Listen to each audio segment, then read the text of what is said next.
रात्रीचे 11 वाजले होते. पतीच्या मोबाईलवर एक मेसेज आला. जान, आजची रात्र माझ्यासाठी आयुष्यभर लक्षात राहील. Love you. तो मेसेज वाचताच पत्नीच्या हातातून मोबाईल खाली पडला. पण दुसऱ्या दिवशी तिने जे पाहिलं त्यामुळे तिच्या आयुष्याचा पाया हादरला. तरीही ती रडली नाही, किंचाळली नाही. तिने शांतपणे असा निर्णय घेतला की शेवटी तिचाच नवरा स्वतःच्या कर्मामुळे उद्ध्वस्त झाला. पुण्याजवळच्या एका छोट्याशा गावात राहणारी सई दिसायला साधी पण मनाने अत्यंत श्रीमंत मुलगी होती. आईवडिलांनी तिला लहानपणापासूनच एकच शिकवलं होतं, नातं पैशाने नाही, विश्वासाने टिकतं. सईने हे वाक्य आयुष्याचं ब्रीदवाक्यच बनवलं होतं. तिचं शिक्षण पूर्ण झाल्यावर तिचं लग्न मुंबईत नोकरी करणाऱ्या रोहनसोबत ठरलं. रोहन देखणा, हुशार आणि बोलण्यात गोड होता. लग्नाच्या पहिल्या भेटीतच त्याने सईला सांगितलं, माझ्या आयुष्यात एकच स्वप्न आहे, माझी बायको नेहमी हसत राहिली पाहिजे. हे ऐकून सईच्या चेहऱ्यावर लाजरी स्मित उमटलं. दोघांचं लग्न मोठ्या थाटामाटात झालं. लग्नानंतर सुरुवातीचे काही महिने स्वप्नासारखे गेले. रविवारी दोघे समुद्रकिनारी फिरायला जायचे. सईला आईस्क्रीम आवडतं म्हणून रोहन रात्री 11 वाजताही बाहेर जाऊन आणायचा. सई आजारी पडली तर तो स्वतः स्वयंपाक करायचा. सईला वाटायचं, देवाने मला जगातला सर्वात चांगला नवरा दिला आहे. लग्नाला जवळजवळ 2.5 वर्ष झाली. हळूहळू रोहन बदलू लागला. ऑफिसमध्ये काम वाढलंय हे कारण तो रोज सांगू लागला. पूर्वी संध्याकाळी 7 पर्यंत घरी येणारा रोहन आता रात्री 11-12 वाजता घरी यायचा. घरी आला तरी त्याचं लक्ष मोबाईलमध्येच असायचं. सई बोलायला गेली की खूप थकलोय, उद्या बोलू, इतकंच उत्तर. पूर्वी मोबाईल टेबलवर पडलेला असायचा, आता मात्र तो कायम खिशात. पासवर्ड बदललेला गेला. फोन आला की बाल्कनीत जाऊन हळू आवाजात बोलणं सुरू झालं. सईच्या मनात प्रश्न निर्माण होऊ लागले. पण लगेच ती स्वतःलाच समजायची, नको सई, प्रत्येक गोष्टीत संशय घेणं म्हणजे नातं संपवण्याची सुरुवात असते. तिने विश्वास निवडला. त्या रात्री पावसाचा जोर वाढला होता. रोहन बाथरूममध्ये गेला. तेवढ्यात त्याचा मोबाईल वाजला. स्क्रीन उजळला. नाव सेव्ह नव्हतं, फक्त लाल रंगाचं चिन्ह. सईने मोबाईलकडे पाहिलं. मेसेज होता, मिस यू जान. काल तुझ्याशिवाय झोपच लागली नाही. सईच्या हाताला घाम फुटला. तिने पटकन मोबाईल खाली ठेवला. इतक्यात रोहन बाहेर आला. त्याने घाईघाईने मोबाईल उचलला. क्षणभर त्याचा चेहरा फिकट पडला. कोणी फोन केला होता? सईने शांतपणे विचारलं.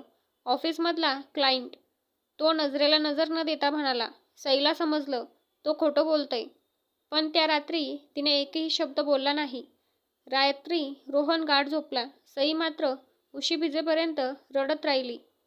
तिला एकच प्रश्न सतावत होता, जर तो माझ्यावर प्रेम करतो तर हा जान कोण आहे?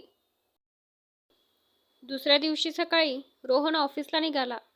सईने त्याच्या डोळ्यात पाहिलं. पूर्वीसारखं प्रेम नव्हतं, काहीतरी लपवण्याची धडपड होती.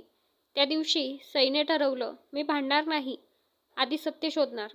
तिने रोहनच्या दिनक्रमाकडे लक्ष द्यायला सुरुवात केली. कधी बाहेर पडतो, कधी घरी येतो, कोणाचे फोन येतात, सगळं ती शांतपणे पाहू लागली. रोहनला याची कल्पनाही नव्हती. एक दिवस तो म्हणाला, आज नाशिकला ऑफिसचं काम आहे, 2 दिवस लागतील. सईने फक्त हसून मान हलवली. पण तिच्या मनात वेगळीच योजना तयार झाली होती. सकाळी 7 वाजता रोहनने बॅग खांद्यावर टाकली. सई, 2 दिवस नाशिकला आहे. मीटिंग खूप महत्त्वाची आहे. फोन कदाचित उचलता येणार नाही. सईने हसून त्याला डब्बा दिला. काळजी घे. रोहन निघून गेला. दार बंद होताच सईच्या डोळ्यातलं हसू नाहीसं झालं. तिने पटकन कपडे बदलले, ओढणी डोक्यावर घेतली आणि घराबाहेर पडली. तिला आज सत्य जाणून घ्यायचं होतं. रोहन थेट बसस्थानकाकडे जाईल अशी तिची अपेक्षा होती. पण तो तिकडे गेला नाही. तो एका टॅक्सीमध्ये बसला. सईने दुसरी टॅक्सी पकडली. त्या पांढऱ्या कारच्या मागे जा, पण त्यांना संशय येऊ देऊ नका. ड्रायव्हरने आरशातून तिच्याकडे पाहिलं. मॅडम, काही प्रॉब्लेम आहे का? सईने फक्त एवढंच उत्तर दिलं, आज माझं आयुष्य बदलणार आहे. अर्ध्या तासानंतर टॅक्सी एका आलिशान हॉटेलसमोर थांबली. रोहन खाली उतरला. सईच्या छातीत धडधड वाढली. ऑफिसची मीटिंग हॉटेलमध्ये. ती दूर उभी राहून पाहत होती. 5 मिनिटांनी एक सुंदर, आधुनिक कपडे घातलेली तरुणी तिथे आली. तिला पाहताच रोहनच्या चेहऱ्यावर मोठं हसू उमटलं. क्षणात दोघांनी एकमेकांना मिठी मारली. सईच्या डोळ्यासमोर सगळं धूसर झालं. तिने स्वतःला सावरायचा प्रयत्न केला. नाही, कदाचित ही ऑफिसमधली मैत्रीण असेल. पण पुढच्या क्षणी रोहनला त्या तरुणीचा हात हातात घेतला. दोघे हसत हसत हॉटेलमध्ये गेले. त्या क्षणी सईच्या विश्वासाचा शेवट झाला. ती रस्त्याच्या कडेला असलेल्या बाकावर बसली.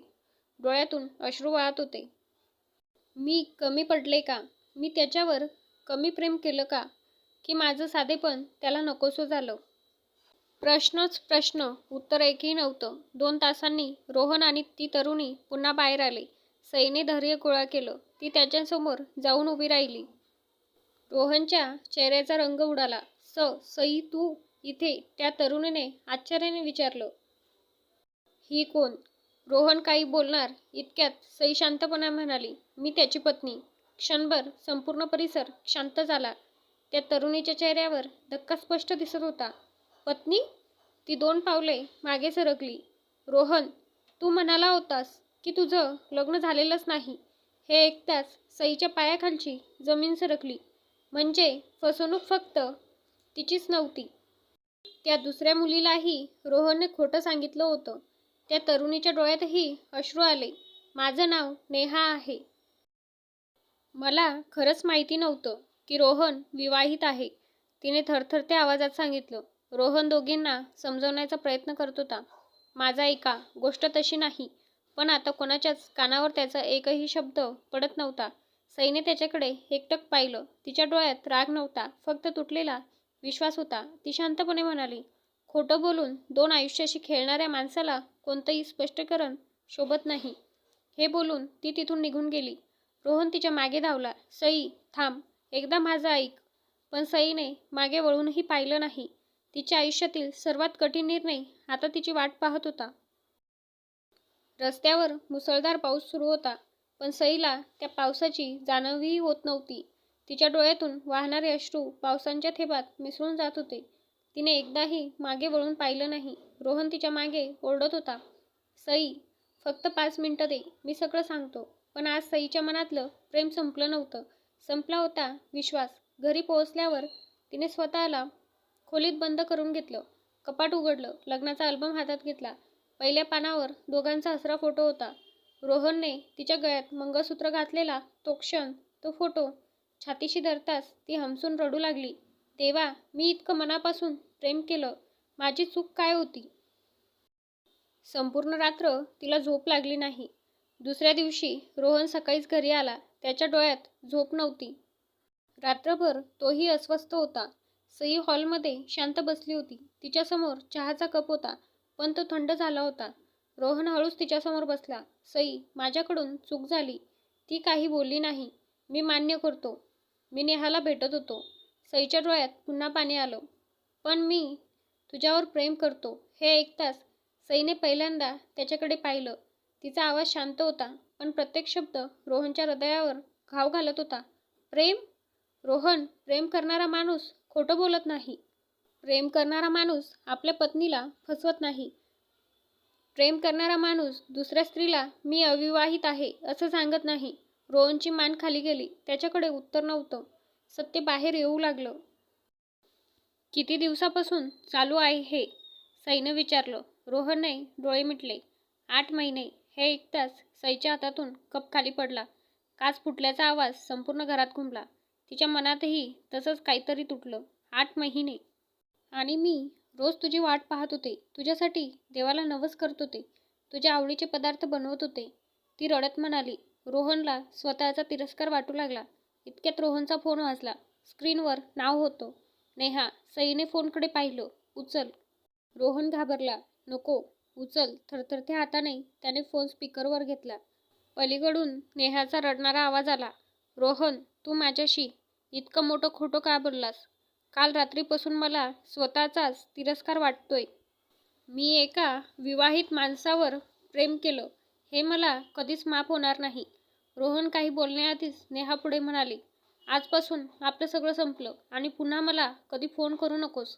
फोन कट झाला. घरात पुन्हा शांतता पसरली. रोहनच्या डोळ्यात अश्रू होते. पण सईच्या मनात आता दयेपेक्षा जास्त वेदना होत्या. ती हळू सुटली. कपाटातून एक फाईल बाहेर काढली. त्यात तिच्या नोकरीसाठीच्या प्रमाणपत्रांच्या प्रती होत्या.